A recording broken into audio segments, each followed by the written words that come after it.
Guys, welcome to this episode of the Unemployables podcast. Today we've got a great guest on. He's a good friend of ours. His name's Jacques Hopkins. He's the piano in 21 days guy. He's also the online course guy. Got a ton to talk about. We talk a little bit about outsourcing, what it's like trying to make something work when you have no idea what you're doing, and following your passion. So Dan, let's just before we get into that, let's go over just kind of what's going on in our lives. So what's new with you? Yeah, so I'm on week 3 of unemployment, and it's not as fun as it looks sometimes. Uh, Sometimes your day, since I'm chasing freelance work right now to fill in the income gap, I'm chasing down a lot of prospects, which is a lot like herding cats. Like you can send out 3 proposals and get 2 people responding saying, "Hey, this is great. I'm going to sign it and send it over," and then you get ghosted. So you just got to deal with that. And I think the biggest thing I'm learning this week is that a lot of entrepreneurship is based on resiliency and how strong you can bounce back from kind of getting punched in the nuts like that. So Yeah, that's been the and week. that's good because that's exactly what Jacques is about to talk about. I'm on week 4, and my struggle lately has been Murphy's Law has been showing up in every single way. I got a flat tire. I broke a drag link on my Jeep. It's part of the steering component. I mean, there goes my whole last paycheck. I dropped my headphones in my coffee yesterday. Just 2 days ago, I cracked an egg on the counter and it slipped between the counter and the stove, and I had to go tear the whole stove apart to clean that. So it's nothing specific, but it's just like one thing after another lately. It's just been either big or stupid, but just in my way. But yeah, just like you said, it's definitely resiliency. It's like you just keep going forward. So without further ado, we'll get into it. Thanks, guys. Become unemployable.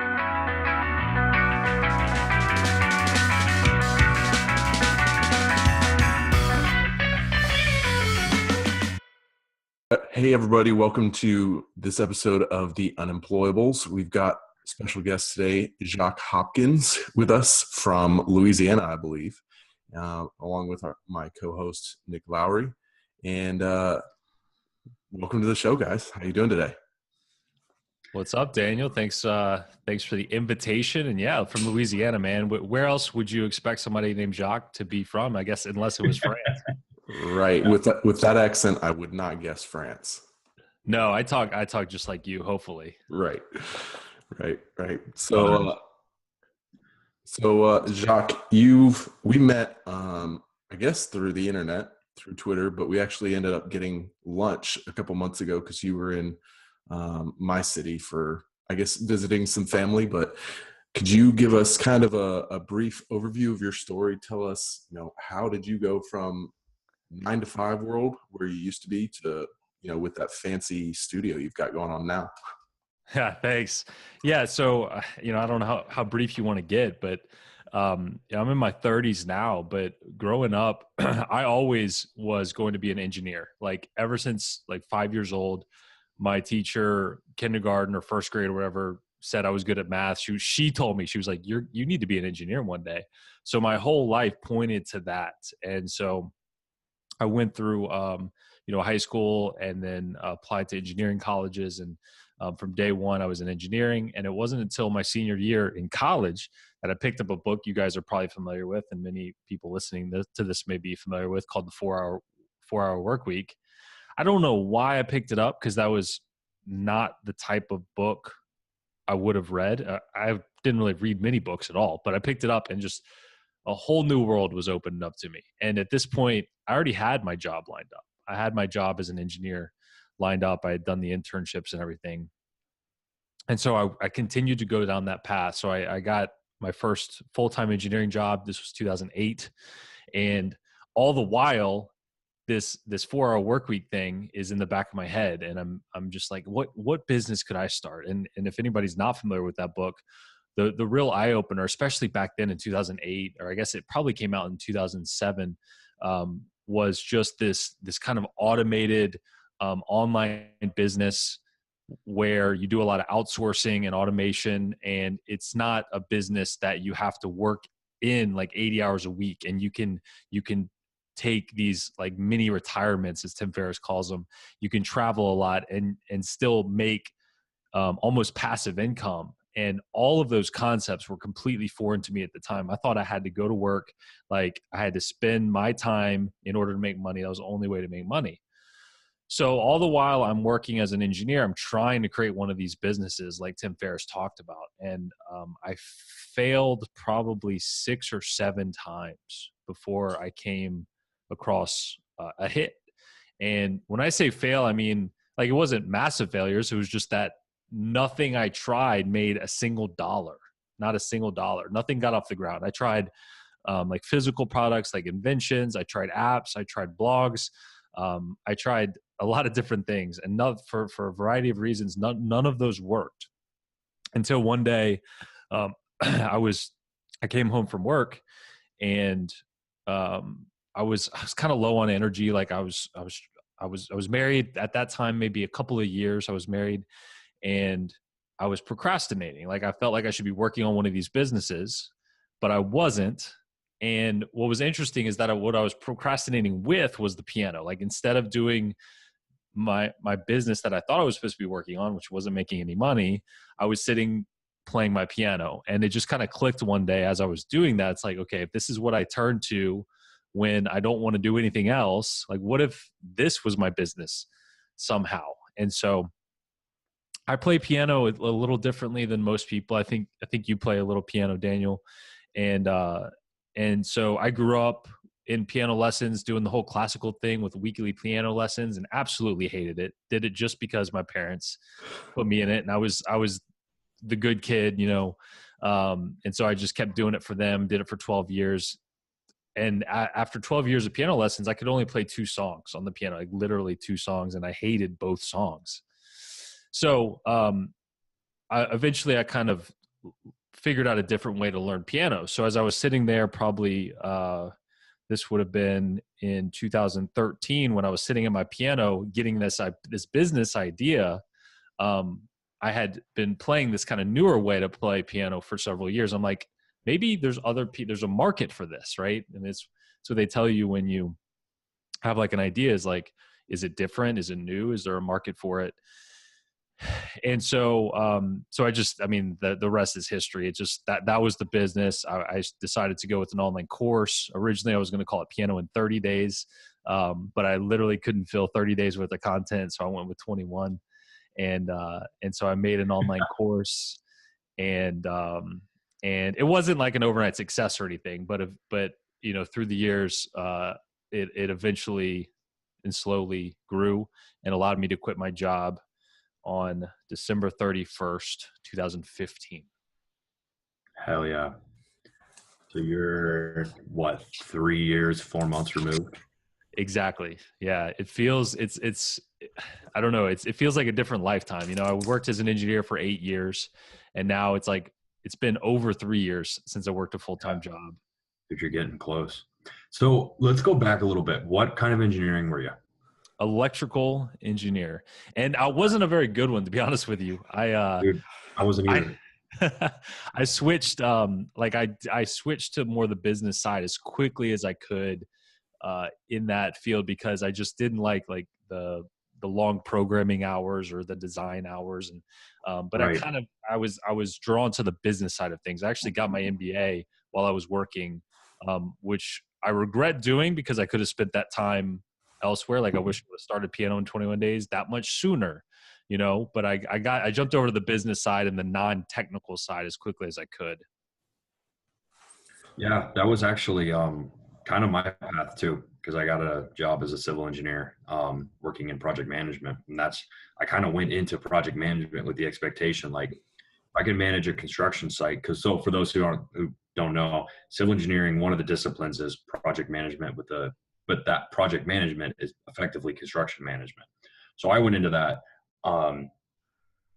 basically thinking if I could manage a construction site, I can manage damn near anything, right? And so that's kind of held true. But I was that same way, right? Where I went into engineering, I kind of hated it. I knew it was going to pay the bills, but it was kind of just like, this sucks. Like you kind of use it as like a springboard to get into what you really want to do. Yeah, well, the great thing about engineering, and one of the reasons a lot of people get into it, and I don't know about if this is the case for you, Nick, you mentioned that it pays well. I mean, it's one of the few degrees you can get as an undergrad to where you can graduate and make a lot of money without getting a graduate degree. And Yeah, so, man. and Go so on. one, once you're in it and you're making money, you know, especially if you're single, you're getting these big paychecks. It's hard to walk away from that too. It is. It really is. Especially, I mean, when I got my job, I was 22 years old and I was already making more than the average US median household income. And I was like, I hate this. I was like, this sucks.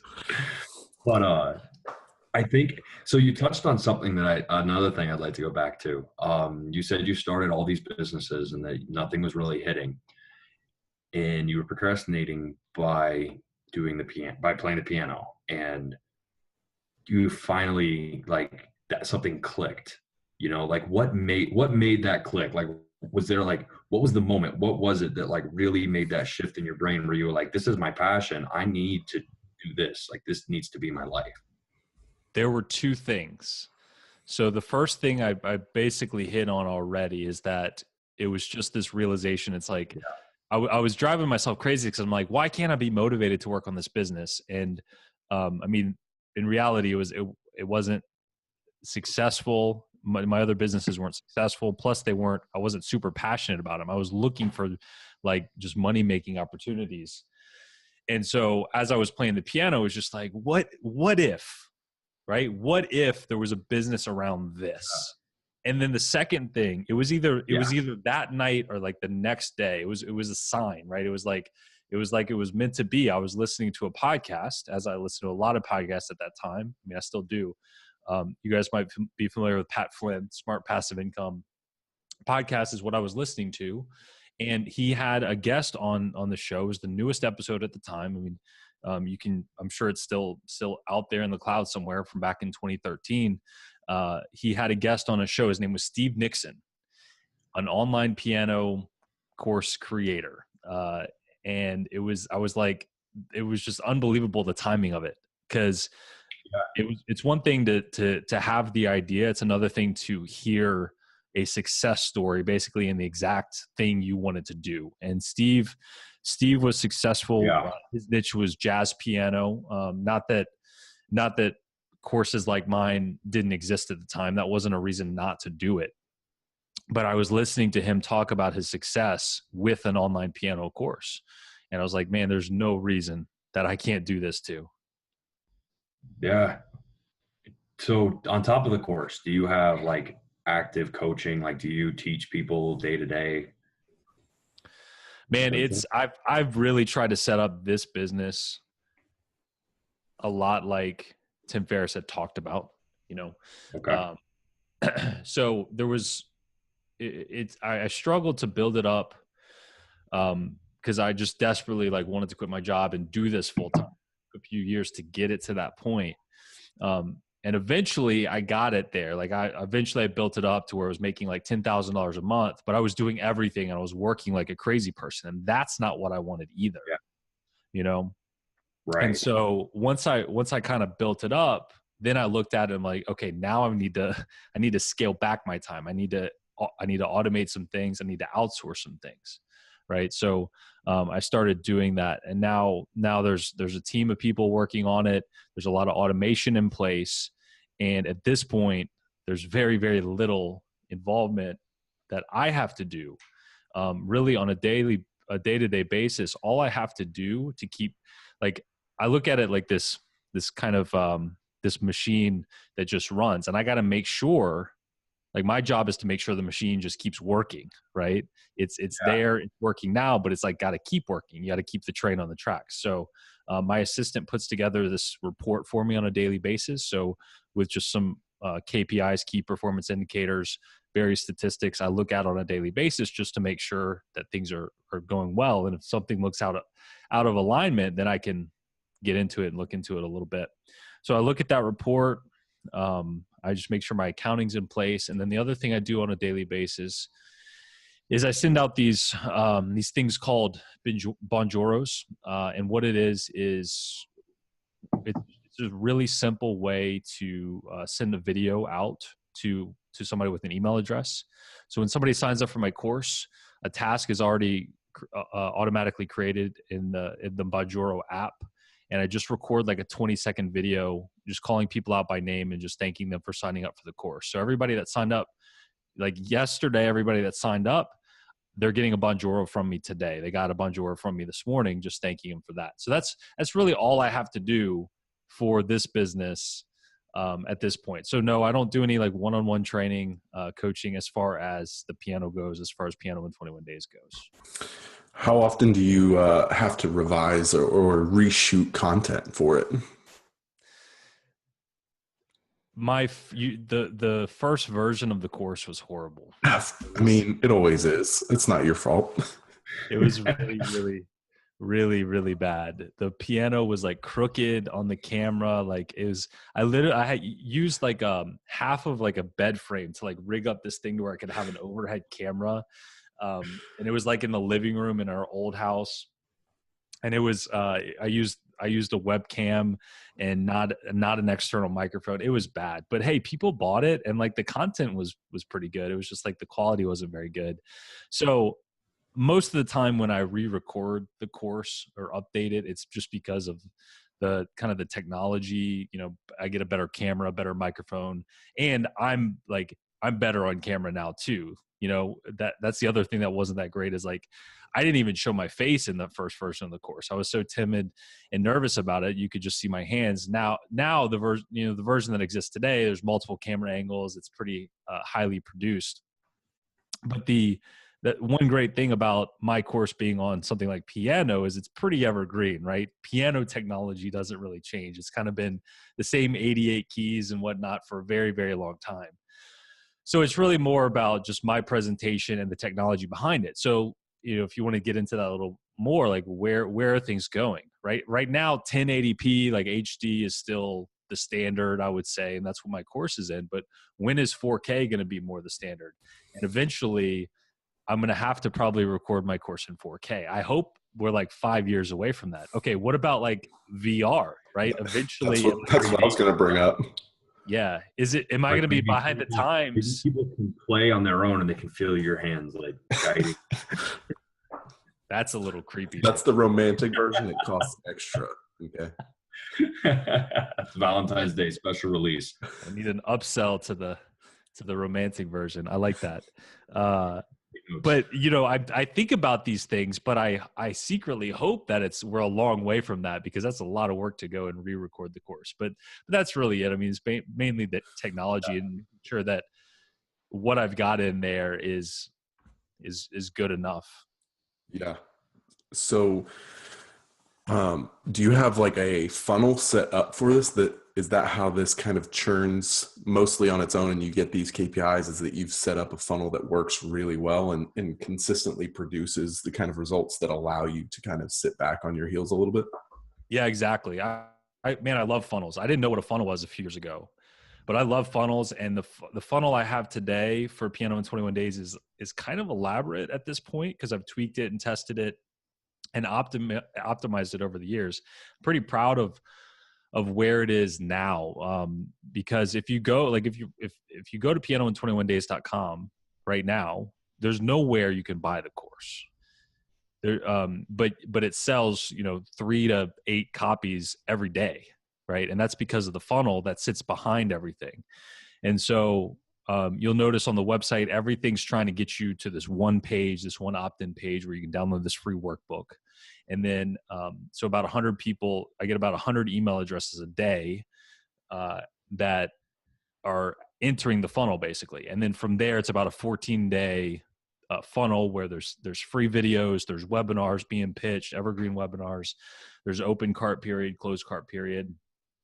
And so that's part of the machine. Like that's one of the biggest, most important parts of the machine that's happening.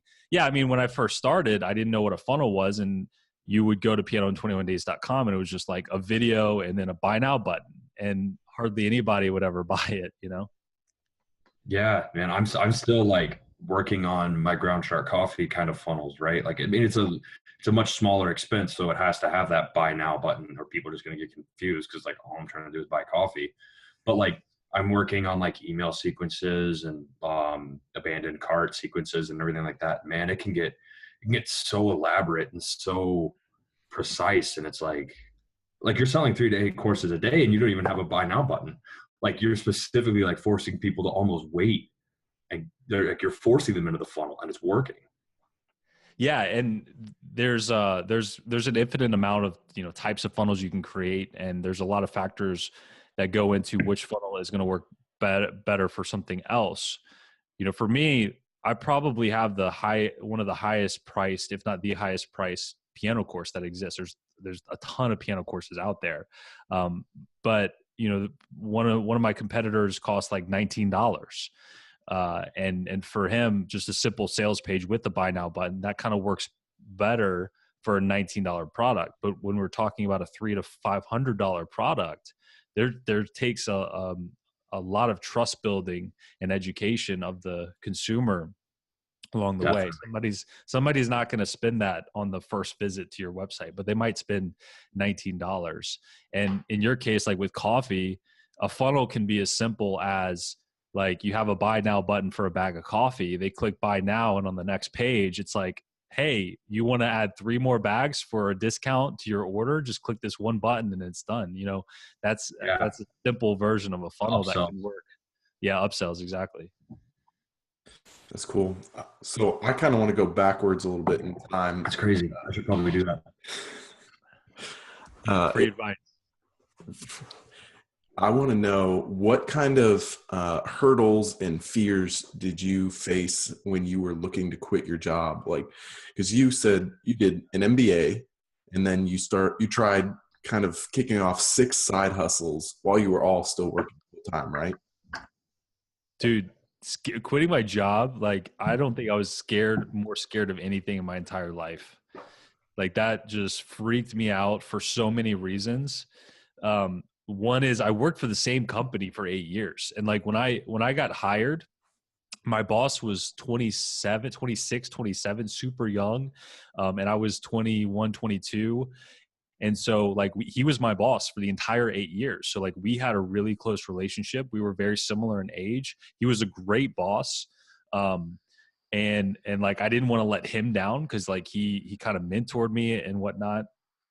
And then there's, you know, things like, we had just had our first kid, and my wife was an engineer as well. We were both electrical engineering. We met in college, and she quit her job when we had our first kid. And so it's like, if I quit, like, we're not gonna have any benefits. It's completely like supporting our families completely on my shoulders, nobody else. And then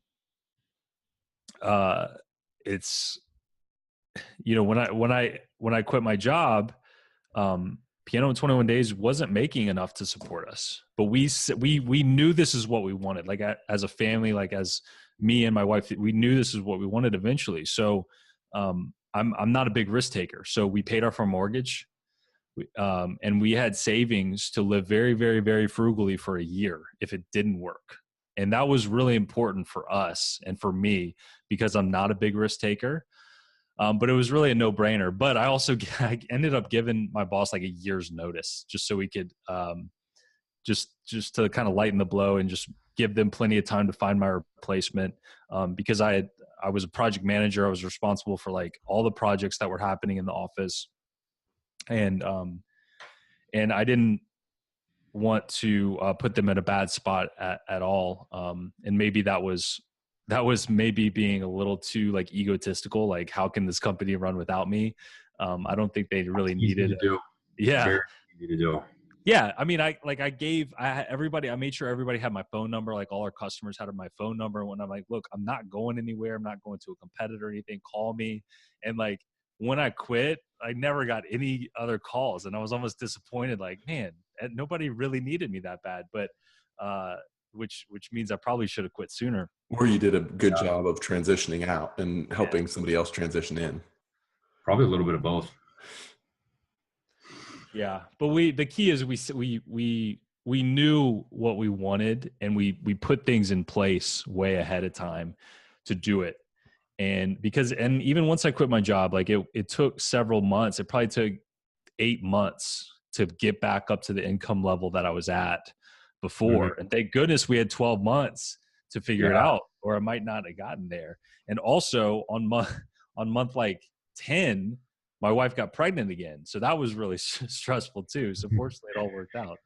My wife got pregnant. Yeah. I don't know how it happened. Crazy. Your fault, dude. But so when I made my jump, what, 3 weeks ago now, 4 weeks ago now, I had 6 months saved. That was it for me.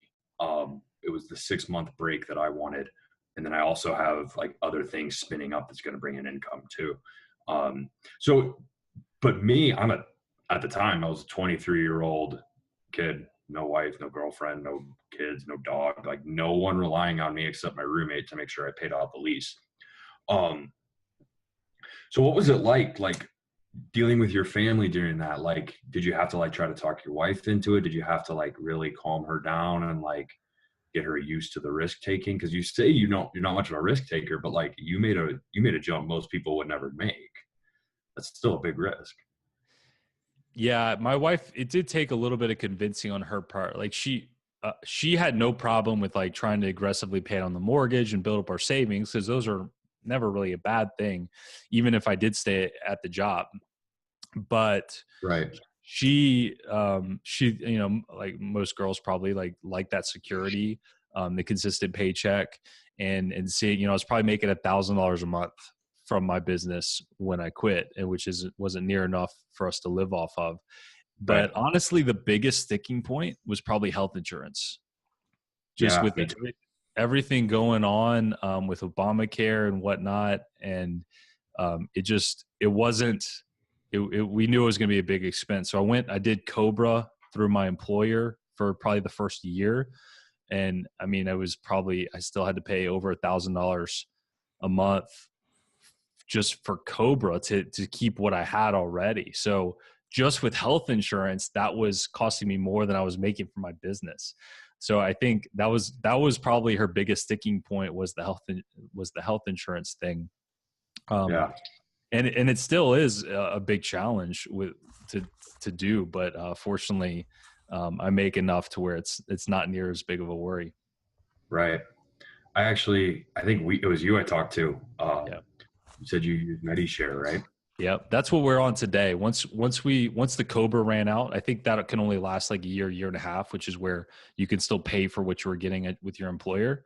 Then I went into the whole Obamacare portal and was paying like $2,000 a month, a little over $2,000 a month for my family of four, for good health. Like I had two babies, so like I wanted good health insurance. But Yeah. then after about a year of that, I found this MediShare thing, and now we pay like $450 a month, and it's like even better than what we had. So it's working out really well. Good. Yeah. Actually, I went with Altrua, and it's the same thing for me. I think I'm paying like 150 a month for like a $2,500 deductible. It's like, I'll take that. That's So okay. is that the same concept where it's like just a health sharing ministry? Yeah. Yeah. Same concept. Just Nice. kind of fit me a little bit better than MediShare did. It's awesome. I'm super curious, Jacques, about the other 6 failed things that you tried before Piano in 21 Days, because I feel like that resonates pretty deeply with me. I'm like halfway there. I've tried like 3 things, and they've failed. You only got 3 more. Right. So maybe 7's the lucky number, but I'm curious. I'm sure people listening would be curious. Like, what things did you try? What did you learn from each one? Like, what worked from each one, and what obviously didn't work since they failed. Yeah, so if you've read 4 Hour Work Week, most of the examples and case studies and whatnot in the book are like people that had a physical product, and that didn't mean they were necessarily responsible for like the inventory of the shipping. They did drop shipping or whatever, but there was usually a physical product, and so that's kind of where I started, just based on that model and trying to follow the book. So one of the first things I tried to do was I started this company called Hopkins HTPC, which stands for Home Theater PC. This was before Apple TV, before Amazon Fire Sticks and all that, where I know me personally, like I thought it would be super cool if my TV was basically a computer, right? And these HTPCs were starting to become a thing. And so I kind of got computer cases and assembled all the parts, just like you would build a computer, but it was designed to look good, like under your TV with your other equipment, with your receiver and your cable box and everything like that. And so, HopkinsHTPC.com had some offerings. That was kind of one of my first businesses there. But it was like, because of all the components and everything, it was like over $1,000 product to make a profit. And so I didn't sell any of them because it was very, very expensive for what you actually got. And then probably a few months later, the first Apple TV came out and it's like $100, So that's one of the first ones. Another idea I had was I got into like the standing desk craze at work. So I spent one night, like all night, going to Home Depot and like rigging something up to where I could convert my desk into a standing desk. So I was like, what if I could invent something that converted existing desks to a standing desk? And so I, opened up AutoCAD, since I was an engineer and had that, and started designing something that would go on the floor, like it would be between the floor and your desk. But like, then I had to like get samples manufactured and figure out manufacturing and distribution, and that didn't go very far. Plus, it was kind of a dumb idea because, like, if you ever seen, like, I think it's called Veridesk or VersaDesk, like that sits on top of your desk and then can raise it. That's a way better idea than what I had in mind. So I never sold like a car jack. Yeah, mine was like more like a car jack. The idea was the similar in that I was trying to make it so you didn't have to go buy like a dedicated standing desk. You could convert your existing desk, but theirs obviously was significantly better. I made an app. So several years ago, before Siri and before you could say, okay, Google, I made an app to where, so I'm a big fan of like David Allen's Getting Things Done. And one of the concepts in that book is like write everything down, because your brain is horrible at saving information. And I noticed one of the only places Google's going off. One of the only places I couldn't write things down was when I was driving, right? If you want to be safe and drive and whatever. So I made an app to where with minimal intervention with your phone, you hit one button and it starts recording. And then as soon as it notices like a 2-second pause, it stops recording, transcribes what you just said, and emails it to your inbox. So you have it. It was called Driving Thoughts. It may still be in the App Store, but that was 10 years ago. And it was only on Android. And now it worked. I used it for several years, and some of my friends used it, and it got, tens of thousands of downloads, but it was a free app and I never monetized it. Oh, no, man. I never monetized it. I mean, it didn't take off that much because $1. That's all. Yeah, I never made $1. But then Siri started coming out and whatnot, and that made it easier to just say, "Hey Siri, remind me, later today to do this," right? And so that was built into phones, which kind of made my app obsolete. And that's kind of an excuse too. Like I think that may be even one of the things I was kind of working on when I was sitting down at my piano that day was that app. There was one or two different blogs that I worked on too, but I found out pretty quickly I was not a writer at all. So those are some of the failure examples. It's really interesting to hear you talk about how you came up with ideas, because being an engineer, it seems like your bent was towards building stuff and creating stuff. Mm-hmm. Like that app idea it was brilliant. It was just slightly ahead of the curve. And whereas like I come from a marketing background, so when I'm thinking about stuff, I'm like, what's already out there that I can take and sell better than they're selling, whoever else is selling it. So that's really interesting in how your brain works compared to mine. Yeah. And the part of the problem too is as an entrepreneur, it's easy to give up when you hit a roadblock too. There's a graph, an image I've seen that makes me think of this. You guys may have seen it, where it's like a chart of your progress as an entrepreneur. And it's like, let's see if I could pull it up, because I'm not going to do it justice, but it's like one day is great and then the next day is horrible. Here it is. It's like a graph that slowly goes up, but it's like day one, you're excited. And then it's like, oh, this is hard. It's working. So things are going well. It's like, oh, I messed up. Now things are great. And then it's like the next day, I think I'm going bankrupt. And then I'm good. I was wrong. I suck.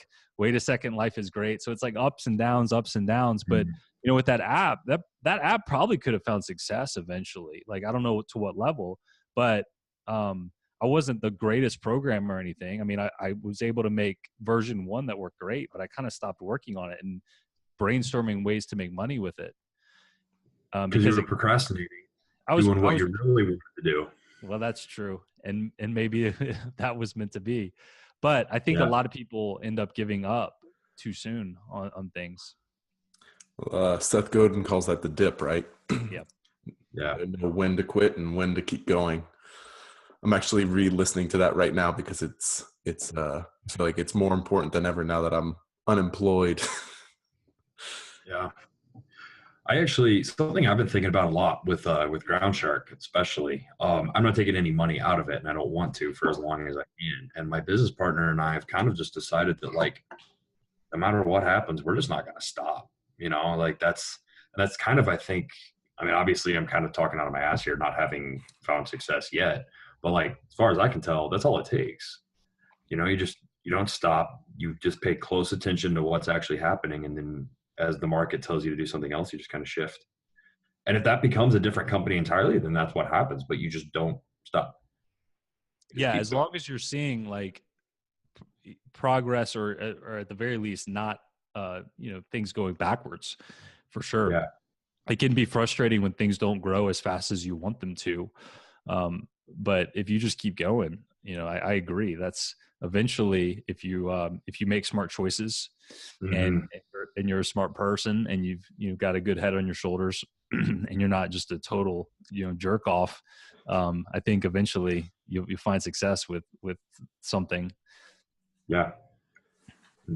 So what do you think that you'll stick with Piano in 21 Days for a long time to come? Or do you have other projects that you feel like you're going to end up working on soon? Since, I mean, Piano in 21 Days, you said it doesn't take up a whole lot of your time. It can be relatively autopilot moving forward. So do you have other things you want to work on? Or is it, I just want to keep doing this and making it better every day?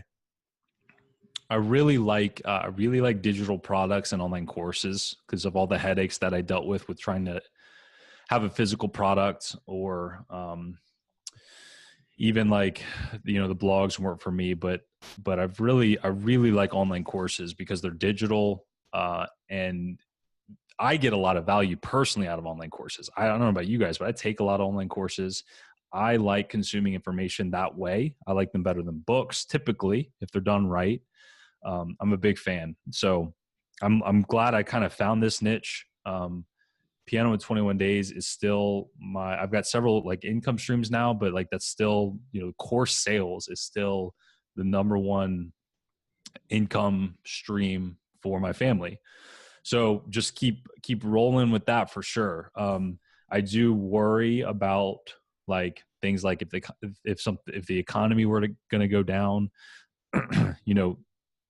piano lessons, learning piano is not something people are going to place a really high priority on if the economy tanks or anything like that. So with this being the main way that I support my family, diversifying income streams, making sure that I'm set up for something like that is really, really important to me. Because I certainly don't want to go back to work. And what if the economy's down and I can't find a job or something like that? Like I have a lot of other people that are relying on me. So once, I built up my income, and then I scaled down my time. And I kind of had gotten to where I wanted Piano 21 Days to be a couple years ago. I got to ask myself a really fun question, which was, what do I want to do with my life now? And that's a really fun question when you don't necessarily need the income. And so what I decided the answer to that was just helping other people with online courses, because I struggled with online courses for a while. the biggest reason was just I didn't know what I was doing. I didn't have any sort of background in digital marketing, online, whatever. I just knew my engineering stuff. And so I started a new brand called the Online Course Guy, and I started a podcast, the Online Course Show, interviewing other successful course creators. And I have a program on how to do online courses. I actually have two programs. One's for complete beginners, and then a second program for those that already have an online course, are making some sales, but kind of want to take it to the next level. So that's kind of how I've been able to diversify my income streams, is by creating a completely different brand. And then one of the really cool things about this brand is that I don't do a ton of with Piano in 21 Days is affiliate marketing.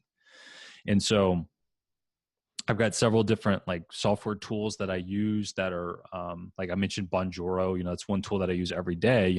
They have an affiliate program and I'm constantly recommending them.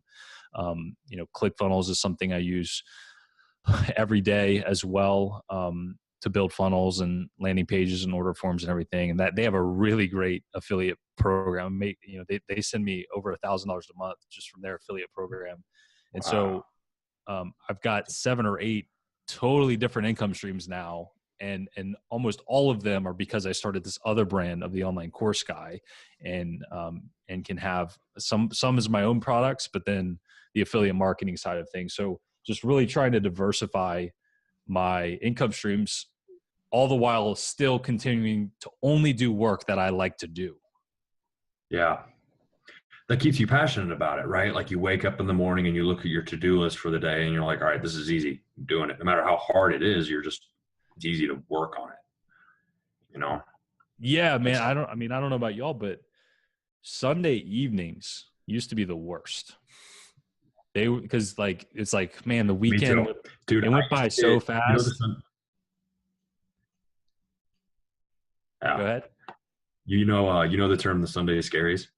No. It's like my age group uses it a lot. The younger 20s. It's like basically the term for that when it's like Sunday night rolls around and you're like, God damn it, I gotta go to work for 5 days. Dude, my job was so bad. I was getting the Sunday scaries Friday night sometimes. I was like, God, I only get 2 days off. It was horrible. So I get it. Yeah, that's like the biggest thing. It's like Sunday evenings. It's like, where did my weekend go? Back at it. Alarm's going to go off at 6 a.m. And Yep. that's just a sucky way to live week to week. Horrible. Yeah. And I didn't hate my job. It wasn't like my passion. It wasn't like my favorite thing ever. And I know a lot of people do hate their job, which really stinks. But now, man, to your point a couple minutes ago, like I just love what I do. So like Sunday evenings are great because it's like, okay, my weekend was pretty cool, but guess what? Tomorrow morning, like at 8:30 tomorrow morning, I get to start working, and I'm so excited about that. And if I'm ever not excited about it, then it's really cool. I don't have to. Yeah, dude. Like, God, I want to sleep in tomorrow. I can sleep in. Yeah, like my wife's mom lives at the beach in Gulf Shores, and so I think just on Friday we're like, Easter Sunday was coming up. Let's go see your mom for Easter and just stay at the beach for a couple of days. So that's exactly what we did, and so we just got back late last night, and hopefully I'm a little tanner. Yep. Yeah, I've been wearing sunglasses. But things like that where you don't have to go ask permission from anybody except yourself, if that's going to be okay. And so now I have to fit the 5 days worth of work into 3 days, which is very doable. Yeah, dude, I actually had that same moment, not the same moment, but a similar moment. My first moment like that, last week I was down in Belize for a wedding, which was totally out of my budget, but I told them I'd be there before I knew I was going to quit. So I went. And I was supposed to come back through Dallas last Wednesday, which is when there was this huge hailstorm in Dallas. So my flight from Dallas to Denver got canceled. And so they called me that morning. I'm still on the island. And they're like, hey, your flight from Dallas to Denver got canceled. We can either get you to Dallas, you can stay there for 2 days, and then we can get you back to Denver on Friday. Or we can write you through Miami and we can put you there for a night and then you can go back to Denver tomorrow night. And like my knee jerk reaction was like, oh shit, I got to take an extra day of PTO. There's going to be a whole stressful thing. Like I got to talk to my boss. And then I was like, wait a minute, send me to Miami. Like, let's go party. Like I can do that. I don't have to talk to anybody about that. All I got to do now is make sure that my work day of Thursday now has to be done on Saturday. And instead I don't get the same like weekend I was expecting, but I get to go see Miami now. And that was That's like awesome. that moment. Yeah, it was that moment where it all just like connected for me. And I was like, God, this is worth any amount of effort to just get this freedom and this peace of mind that like, no matter what happens, I'm good. That's great, man. You know, the thing is too, is that this kind of lifestyle or this way of living as an entrepreneur isn't for everybody. And thank goodness for that. Everybody's different. And most people like the security of trading time for money, steady paycheck and all that. And that's great. And I have people like that work for me. And this is, that just wasn't a good fit for me, but that doesn't mean it's not a good fit for other people. Sometimes I get carried away and I'm talking about how bad like a normal job is, but Yeah. That's a great fit for a lot of other people.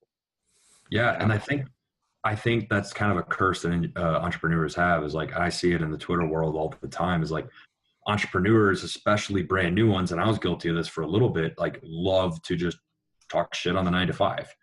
And it's like, hold up. Like those people that you're talking shit about, you're going to have to hire them when things go well. Like calm down, because that's not a bad thing. Like my biggest thing that I kind of always try to say is like, if entrepreneurship is for you, if you're built for that risk, if you're built for that lifestyle, then you don't act on it, you're selling yourself short. But if you're not, like my best friend from college, he loves his 9-to-5. He gets paid great. He has great benefits. He never has to worry about paying for anything in his life. Like him and his wife, they're super stable. Everything's cool. And he wants nothing to do with his own business. He's like, that's too stressful. I don't want to deal with it. All I want to do is work. And then I can do whatever the hell I want on the weekends and the nights. I get good back, like whatever. He's cool. Guys like him, awesome. Love it. Fully support it. But then there's people who never take the jump because they're scared. And it's like, do it. You need to. You're never going to be happy if you don't. You have to. And I think that's really cool that you recognize that early enough that no matter how many failures you like ran into in the way, you kept learning and you kept trying again, and then one hit, and now you're doing whatever. Sounds like you're doing kind of whatever you want. It was worth it for you. Yeah, it was worth it. So if Piano in 21 Days went away right now, what other profession have you always been interested in that you would take a shot at? Like put aside engineering, put aside creating courses. Is there anything else out there that kind of you have an itch that you might scratch one day? No. No. So what if it went away? Like if it just totally went away, what would you do? Well, the thing is, like, if my two brands went away, right? That's, I guess you're saying, but like everything that I have going on right now, Yeah, everything. Online Course Guy goes away, Piano in 21 Days goes away. But do I still have like the knowledge of those things? Because I would just go try to start a new online course. You know what I mean? Like that's what I would do is I would start with coaching. I would start with coaching with whatever, like even if it was piano lessons or online courses, like anything that I know something about, I would try to find a market that I can then go help people just one-on-one. And then I would try to get as many students or clients, whatever you want to call it, as possible, start getting testimonials from that, and then take that information and experience and turn that into an online course. Like, I think that's one of the fastest ways to succeed as an entrepreneur is start with coaching and then transition to an online course. Nice. Structured approach. Yeah. I've thought about that question. Trust me, I've thought about that. It's like, I think bet. it's a really cool question to think about. It's like, what if you had to start over? What would you do? I think I even have a podcast episode on my podcast, like exactly what are the exact steps? I think the criteria I laid out were if all my stuff went away, I still have my knowledge and experience and like $500, what would I do? And I think what I said was I would buy a keyboard and start, teaching people and getting testimonials and then doing the online course. Cause I know that can work.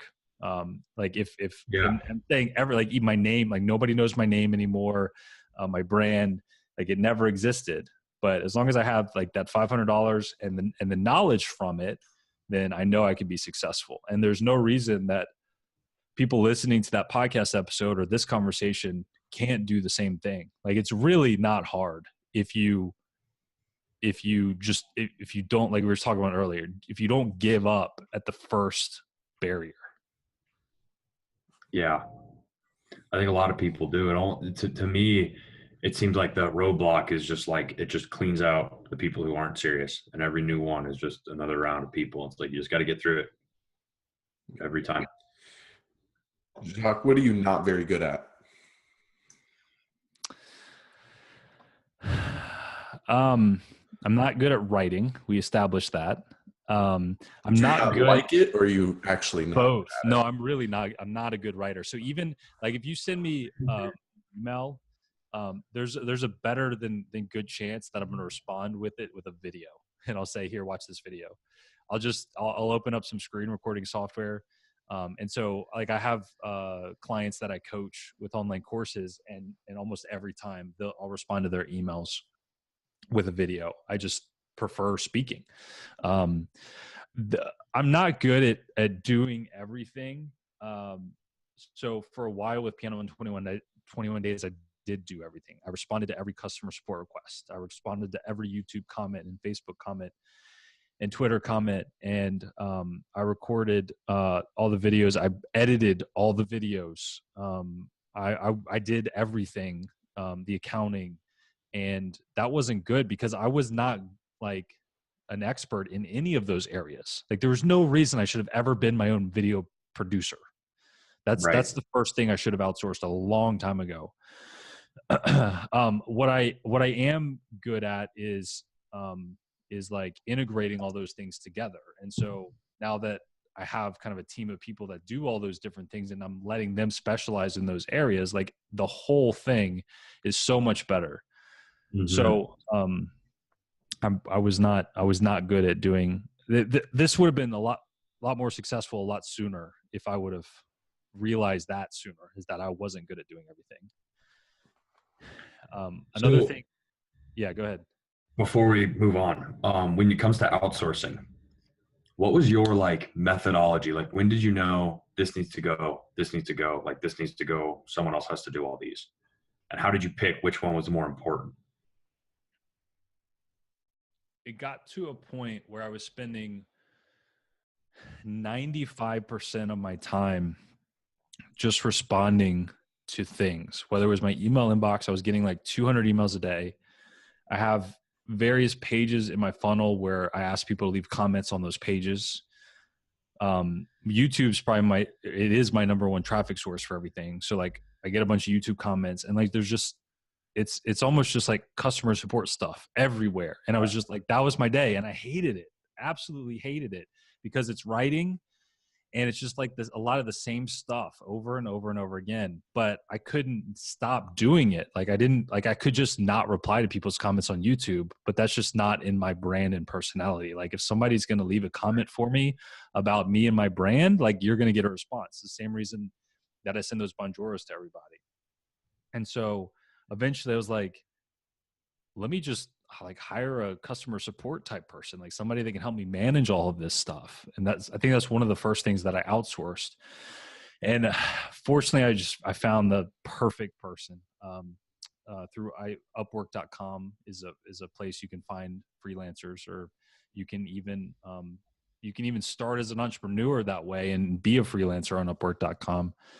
But I found just the perfect person who, she's an American, but she lives in Cambodia. So she speak, American English is her native language. But she lives in a country like Cambodia.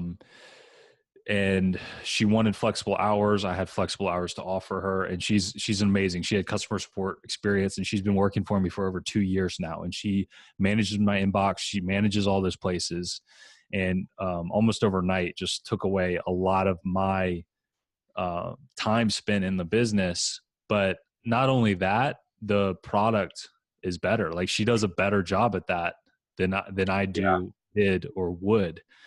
And then, man, once I saw that, like, outsourcing was just addictive. Now I've got a video editor. I still record my own videos here in my office, but then I'll just send all the raw files to him. He's a far better video editor than I ever would be. And I mean, he's $12 an hour. And I mean, he's Romania. It's a good wage in Romania. The same type of person in the United States would be $100 an hour, if not more. But he does 50 times better of a job than I would. Plus my time is worth a lot more than $12 an hour. And, I have somebody that does SEO, Right. Google ads and Facebook ads and all those areas. And I just kind of oversee it all now. I'm just the CEO of my own company, making sure everything is working. What would you say has been the biggest failure since you started 21 Days? The biggest failure. Yeah, like you're kind of the biggest setback that had you go, damn. Well, I mentioned listening to that podcast, like Smart Passive Income. I'm sure you guys listen to a lot of podcasts, and most of the time on podcasts, like if somebody's interviewing somebody, it's usually a success story, right? Like, and usually a pretty good success story. And so any online course success story I was listening to back in 2013 was one of these where it's like, yeah, I just had this idea, and then I created the course and I launched it. And then, 2 hours later, I checked my bank account. There's $500,000 sitting there, and it was unbelievable, right? Like, you would hear those stories. And so those are the only stories I would hear. So I figured if I made a course, then that's what would happen. Yeah. Yeah. Or at least $500,000, right? So whatever. Give it 2 minutes.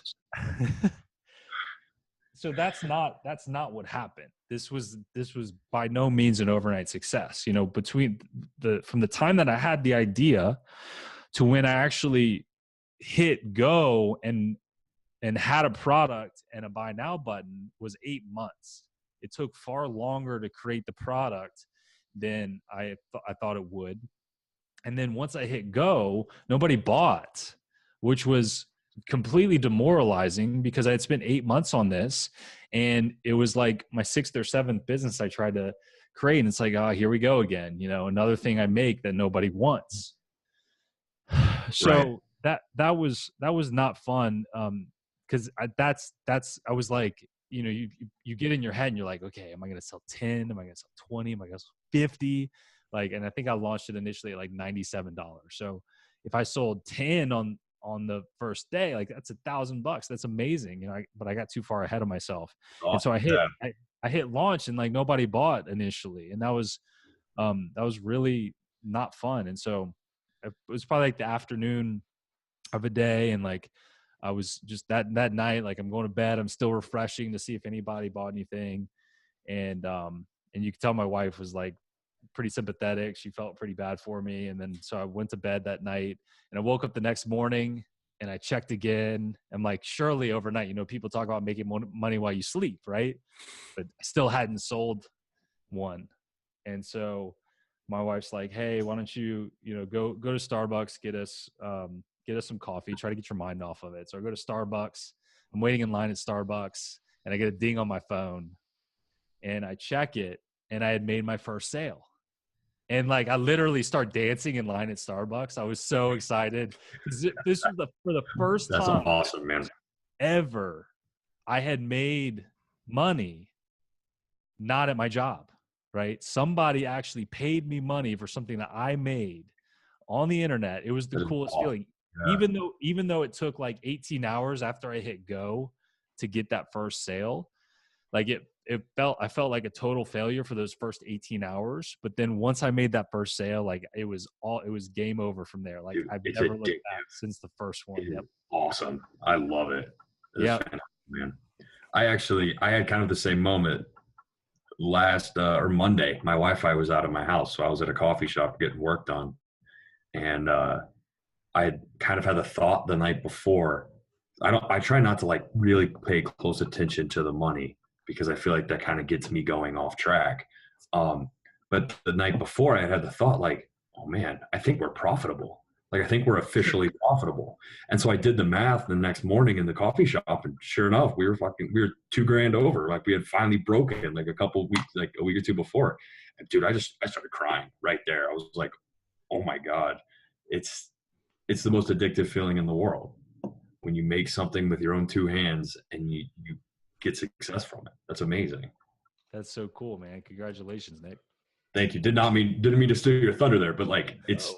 I'm saying I get it. Like that first sale, man, it's amazing. It all starts right there. So or go on, Daniel. Yeah. What's the one thing you wish you'd known when you started building that course? And then spent 8 months building it. Yeah, I mean what I didn't know at the time was just how easy and inexpensive it can be to outsource. Like I knew, so at the time, like the way I went about creating the course was, the first thing I did was just map out the lessons like in a spreadsheet. Okay, I've got to build 21 lessons and like kind of an outline of everything. And then the next thing I did was write a book, which sucked. That probably took the longest time because I wanted to put the content down in a document. And part of what I did over those 8 months is I was collecting some email addresses because I gave away the first few days of the course of the lessons in like an ebook form. That was my opt-in on pianoin21days.com while I was developing the course. It was like, hey, the video course, I'm working on it. It's going to be available later, but in the meantime, get started now for free. So that's another reason that I put it in the book. But then that very first version of the course, I recorded it and I was basically just reading the book. And you couldn't really tell that because my face wasn't on camera. But if I would have been able to, like even just sending that book off to an editor would have been a smart move, or record the raw files and then send that over to a video producer would have been a smart move. I would have been able to launch so much sooner and have an even higher quality product. But what I didn't like, I knew what outsourcing was. Obviously, everybody knows what outsourcing is. You can hire your, friend's sister or whatever to do anything, or you can go hire $150 an hour professional video producer. But what I didn't know at the time was people all over the world are desperately looking for work that they can do on the internet for not very expensive. And so you can hire these people in third world countries for, $5-10 an hour. I've hired somebody as little as like $3 an hour for very repeatable tasks that are very, very grateful to get the work and do good work. And so I didn't know that was possible then. And that's what I wish I had known when I was starting out. Nice. That's cool. I've had some really, really great success with VAs in the Philippines. Same kind of deal. Like they're just like, they do great work and they'll learn really fast. Like I bought an online course for, I don't even remember what it was for. And I was like, I don't need to spend the time doing this. So I hired a VA, sent them the course. And so they got to learn, they learned it, all the stuff in like a week, and then started doing it for me. And like I paid them to learn that course, and then they were super, super grateful.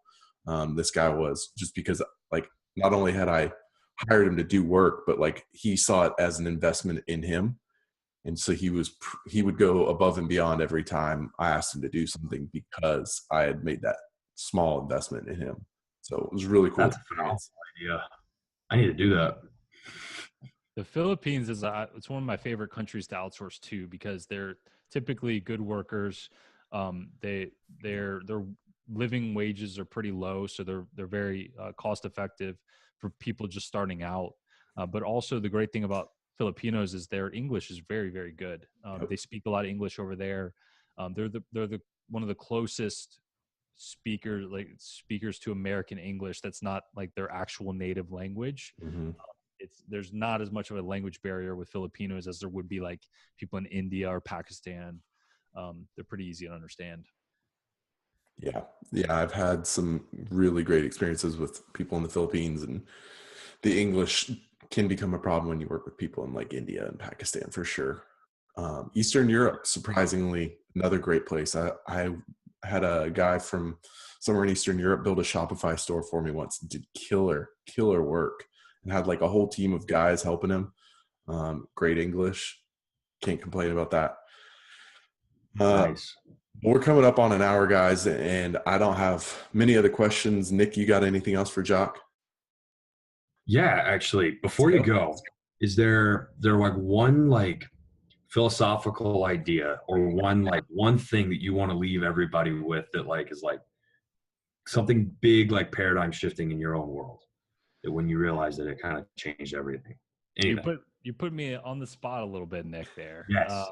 But Yeah, what's the most influential thing in your entire life ever? yeah, I got it, guys. Yeah. Don't worry. Put me on the spot. I got it.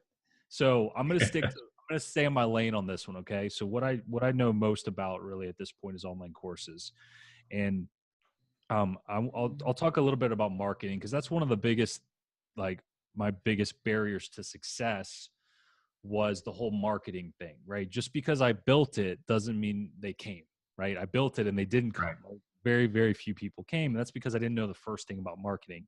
It was just like, hey, piano in 21 days, like come learn piano, take these lessons that's different than other lessons. That's not super compelling, right? And most piano courses out there, even today, it's like they're selling piano lessons. Where I like to think of when I'm helping people think about their marketing for their course or really anything, it's like always think about the transformation. What is somebody going to look like? What is somebody going to look like when they start your thing? And then what are they going to look like when they finish your thing? So how much more compelling is it if I tell you, hey, Nick, do you want to buy some piano lessons from me? Or if I say, Nick, I have this thing in 3 weeks from now, you are literally going to be able to sit down at a piano and have a blast. You're going to entertain people, and you're going to be able to play almost any song that you hear on the radio, like literally in 3 weeks from now. How good is that? I want that. Yeah, you want the second thing, right? I'm going to go buy a piano right now. I'm going to go buy your course. Yeah.